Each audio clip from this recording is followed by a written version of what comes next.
La longueur d'un ressort de compression initialement détendu est réduite de 5 cm lorsqu'on lui applique une force de 20 newtons.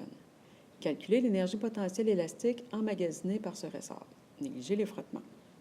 Bon, si on sort nos données, on a un delta X, donc une déformation de 5 cm.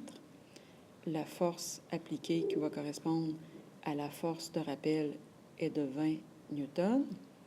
On cherche l'énergie potentielle élastique qui a été emmagasinée. Le ressort n'en avait pas précédemment, maintenant il y en a. Donc, dans le fond, on comprend qu'il y a un travail qui a fait varier la quantité d'énergie potentielle élastique. Ce travail-là, c'est le travail qui a été fait, évidemment, sur le ressort. Donc, ça correspond à une demi fois K fois delta X au carré. Et je n'ai pas K.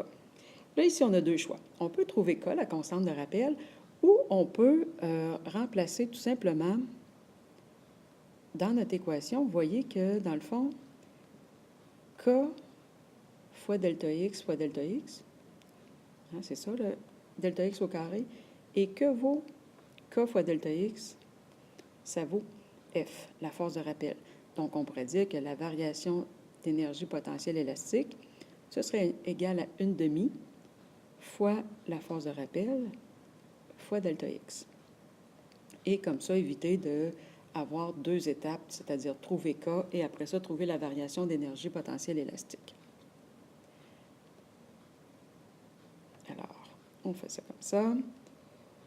Ça nous en fait 10 newtons fois 0,05 mètres, donc 0,5 joules.